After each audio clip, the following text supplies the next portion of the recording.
Hey guys, my name is Summer Simone Chin, and I chose the Draw Pedigree option for the TV show Gilmore Girls. The trait is informal and formal. Informal represented by two recessive alleles, the left little f, and formal, the dominant. Lorelai Gilmore is born into an extremely rich family, but Lorelai herself, she's not very proper or upper class like her family is. She's more informal while her family's formal.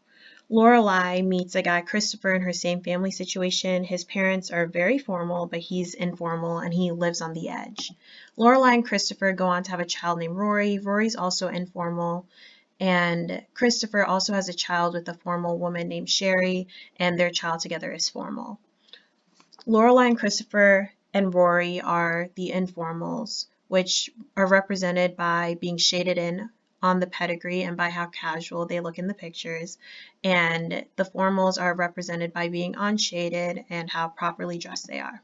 So in this first example, it does work out for the autosomal recessive category. Lorelai, Christopher, and Rory, they carry the recessive alleles, and this is possible if everybody's carrying dominant heterozygous to produce these two recessives, and as for Gigi's case, it's possible because Sherry is dominant homozygous.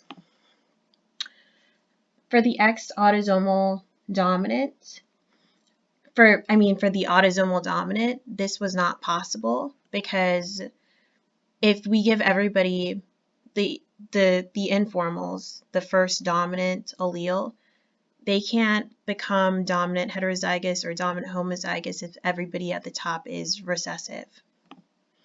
For the X-linked recessive, that also did not work out for the same reason, because if everyone who's shaded in carries the trait of being X-linked recessive, but in the case of Lorelai, that was the first instance it didn't work out. If her parents are carrying dominance, then she doesn't have enough recessives for two little f's.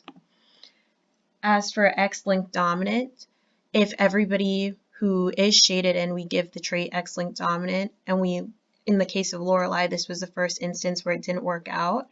If the parents only have recessives, then they can't produce a big dominant F for an X-linked dominant. And in the case of Y-linked, as we well know, if women possess the trait, then it cannot be Y-linked. Lorelai and Rory have the trait. I made sure to sort my source to list my work cited and to tell you guys where the information is coming from. Here's where I got all of my images. And thank you for watching my presentation. Hopefully it was helpful and hopefully it was relatable. Thank you.